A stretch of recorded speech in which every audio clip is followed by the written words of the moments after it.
Hey there, YouTube. Here we are with a few parts for the truck. Um, I just went ahead and spent the money and got Belltech. I don't know what difference that makes. Uh, I got the coil springs. It's exactly for the C10s, and they range. It's a long range on them. And on here it says from 63 to 87 C10 pickups or Blazer. And these are the Belltech 2-inch drop spring. So as you can see, that number is 4702. I also got these um, Street Performance, which are made by Belltech, shocks for the front. And where the springs are really old and rusty and everything, it dropped one side of the truck about 3/4 of an inch farther than the other side of the truck. So I just wanted to experiment with cutting the springs. If I'd actually cut them maybe just one turn off, they would have been fine. It wouldn't have dropped it so low. But now where it's sitting, it's only about, on the driver's side, it's about a 1/4 inch. I mean, maybe a 1/2 an inch clearance from the bottom of the arm to the bump stop. So anytime I hit a nice little bump, it's hitting the bump stop. It's on the driver's side especially. And so the passenger side has about an inch clearance. So when you hit a bump and the truck is doing this number in the front and the left side is hitting, the driver's side is hitting the bump stop, that creates a whole issue with the suspension doing this number right here. So I had to buy new springs and stuff regardless to get the drop I want. So I'm going the multiple stage method. I've seen a lot of people on YouTube talk about, you do a 2-inch spring drop, and then you do it, if you want it lower, then you can do a 2.5 inch spindle drop. And so you don't change the geometry of your front end so much to where you don't have, you don't lose a lot of your clearance in your suspension, and you don't lay your tires in so far, and it makes it a lot easier to keep your alignment and keep the original geometry of the truck that they have worked on from Chevrolet. So there's a lot of things that you can do as far as like dropping the truck, that you can drop it increments each different way and then still retain a lot of drivability, because the ride of the truck really changed a lot when it got that 3 to 4, at least 4-inch drop in the front. So now when you hit a lot of bumps, they're more stiff and bouncy and hard, whereas before the truck just kind of moved along, eased along through the bumps, and I want to kind of get that back. So I'm going to show you the height of the truck now, and show you the height after the springs. And I have a picture. I don't have all the pictures that I had. I had a car go bad on me. But anyway, what I'm going to do is I'm going to show you, I'm going to measure the height before, and then we'll measure the height after, and I'll show you the difference and where it sits if you do a 2-inch spring drop on it. So I don't have a gauge from a factory height, because I think the factory height was off on this truck to begin with. It's sat higher than it should. So I don't know if some point somebody put a stiffer spring in the front or what, but so that really wouldn't have mattered for most folks out there who are trying to figure out what a certain spring drop will do. Up and show you what it looks like. So these are the Street Performance shocks. They're a lot heftier than the ones I have on there, that's for sure. And I just hope that they're not too much, being that they're made for a truck that's lowered more. And then this is our springs in this box.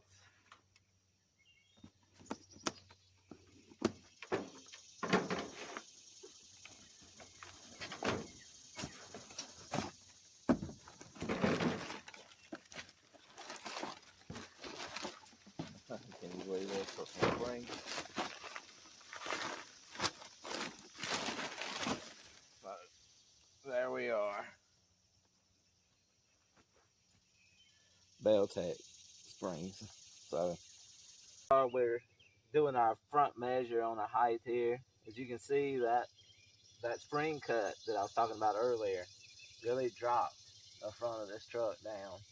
Okay, so where we're at is we go from the ground to the fender, which isn't a very good measurement. I have about 28 inches. Okay, so if I go from the center of the hub of my wheel, which I would say is about right here, I have about 15, and this is just a rough estimate, 15 1/8 inches. And this truck is not necessarily sitting on a very level ground right now, but just for a reference, you can see. Okay, so from the ground to here, we have 29 inches. Okay, and then from the center of the hub, about right here, we have 15 3/4 inches. So we have about a 3/4 of an inch difference in spring from one side to the other.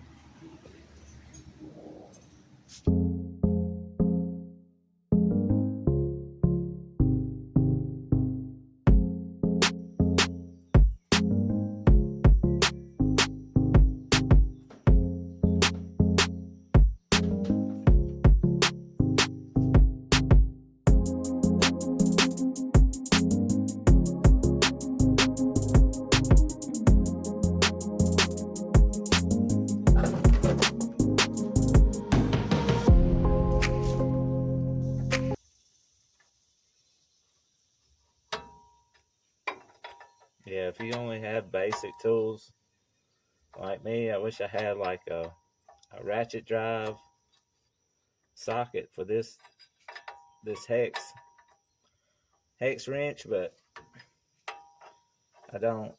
So I'm just limited on the amount of tools I have here at the house, and not at the shop today. There's too much going on over there, so I'm doing it here at the house. I've had all of this apart before, so it's not that big of a deal since it's all been apart.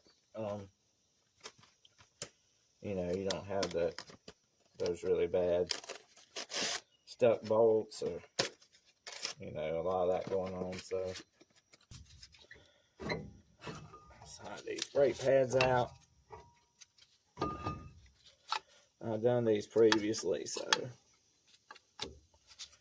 they're in good shape. Okay.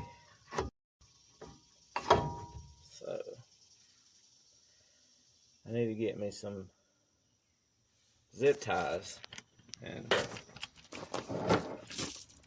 zip tie this up.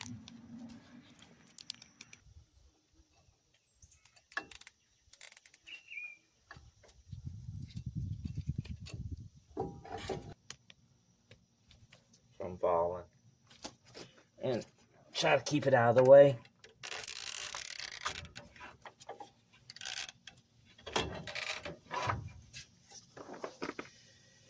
Okay, maybe that'll be out of my way. Then put this jack in place.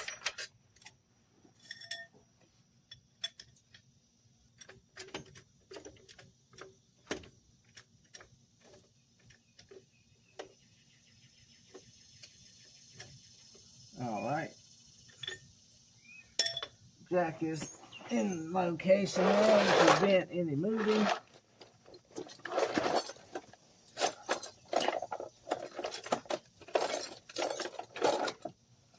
Get something to get this key loose.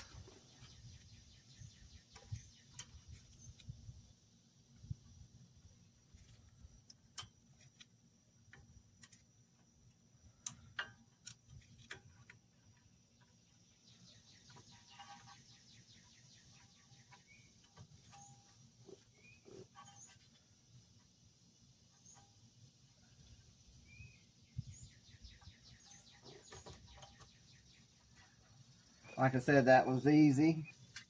This is why everybody uses battery powered stuff now. Stuff anyway.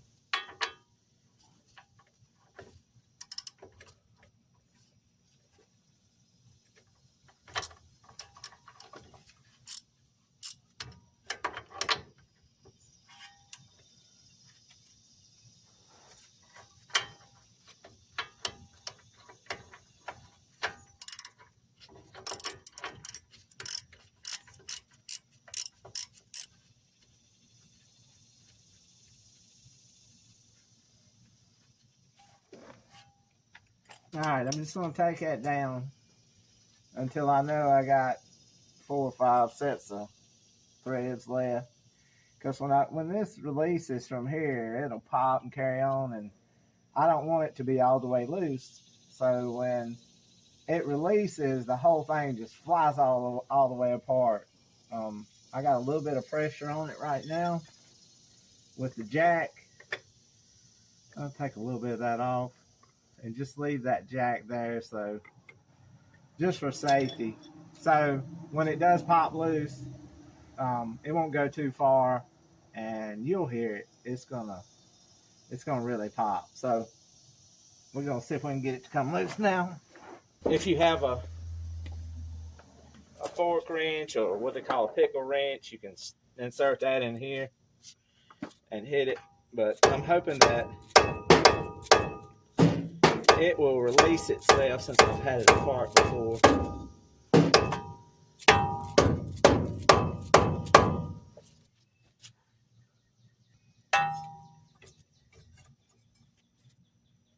There she went. Just turned loose. Alright, so we got the shock loose. We got that loose. Now we can start loosening it and letting it down. We'll let the bottom down, and then we can stick that new spring in. I'm going to tighten my jack back up just a little bit.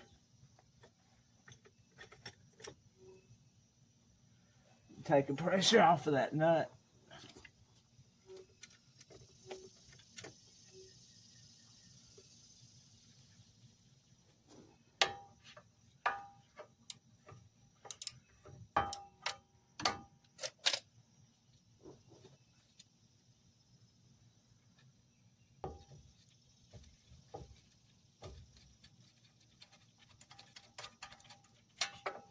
Alright, that's off. Slowly let the jack down.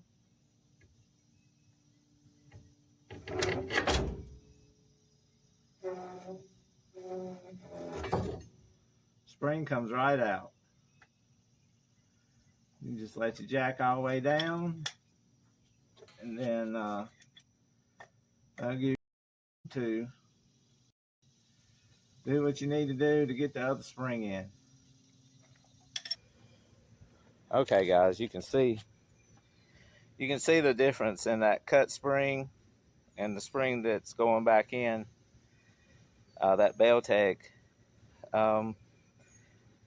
Looks like there's about 3-inch difference in that spring and the other spring, but as you can tell, that old spring is in pretty bad shape, and the coils are tighter on the other spring. So we'll stick this in here and we'll see how it comes out. Okay guys, and there's a slot down inside of here where that spring goes into. The front lip of that spring coil locks into that back side right there.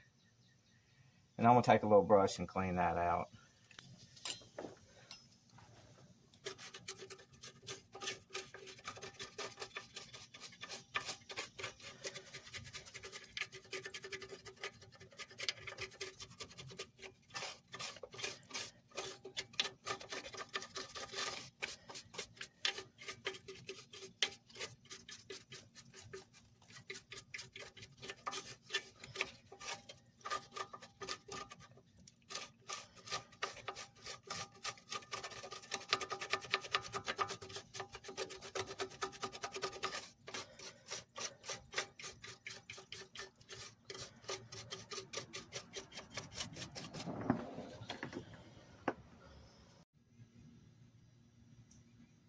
Alright guys, I got the shock loose.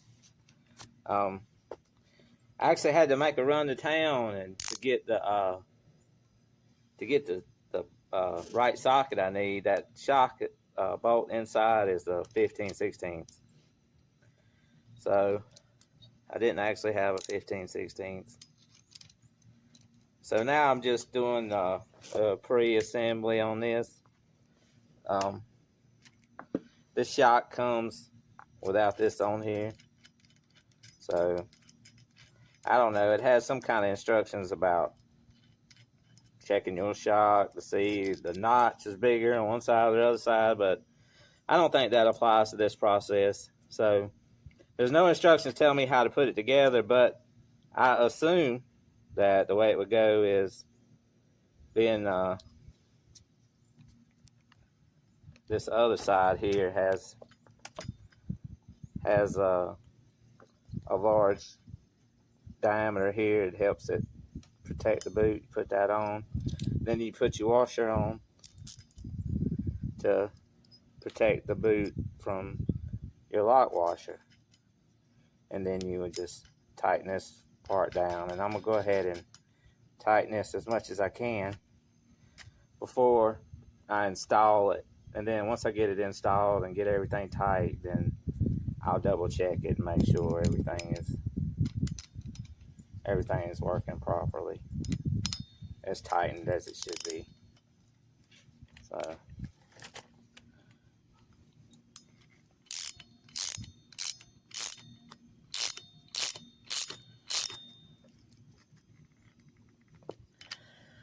So just gonna snug that up for now. Then once we get everything else tight, we'll check it again.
Alright, time for the jack to go back in.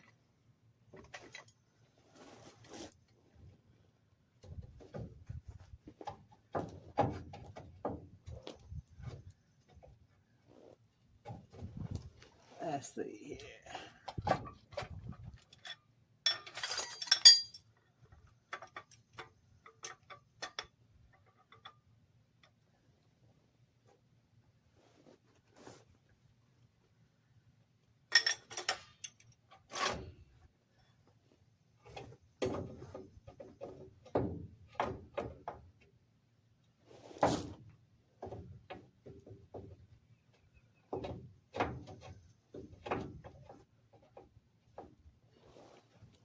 I think that's where it's supposed to sit.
Alright.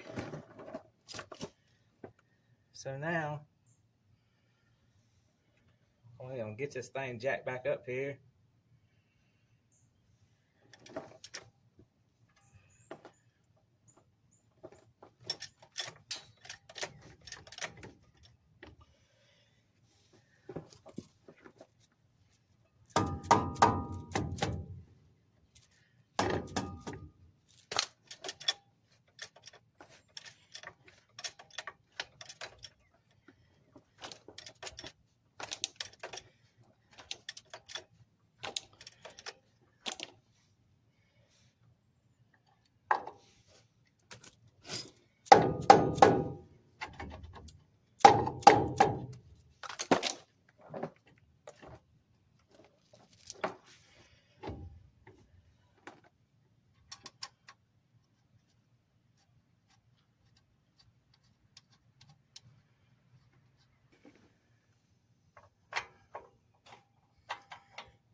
Straighten my key back out some.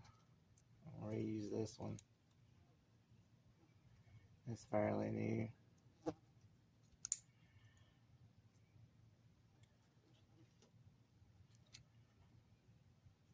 It's pretty bent up though.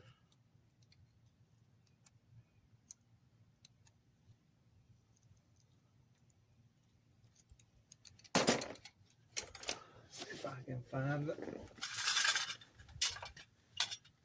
on the slot.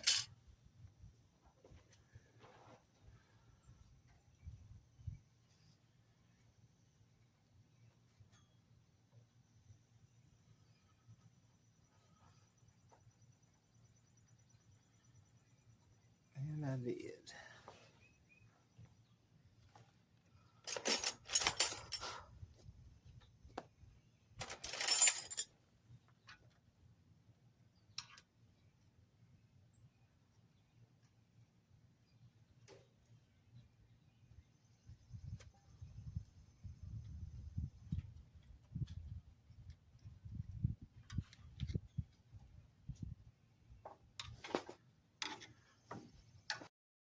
So now we can put the brakes back on. Seems like that's where we are now. We've got everything else done.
as we finished that, I wanted to show you. Now we're right at 17 inches from about the center of the hub to the fender well on this side. So we gained a little bit of height, but I took the truck around the block and brought it back, and oh, it rides so much better. It's so much difference in the drive. And so now you can see that the truck is sitting level, completely level, with that 2-inch drop in the front. And then I put those shocks on there, and man, the ride difference is very noticeable. The truck don't bounce. It don't have that hard hit in it anymore.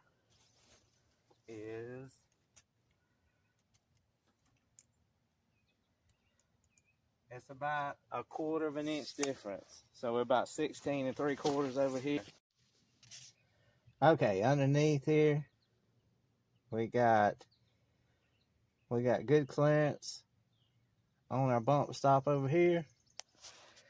And we got really good clearance over there. And this ground is a little uneven. I think that accounts for a 1/4 inch difference in height, and a little bit of difference in bump stop on this side. So I'm really happy with this, and like I said, it's 2-inch drop springs and Belltech street shocks, and it really improves the ride of the truck.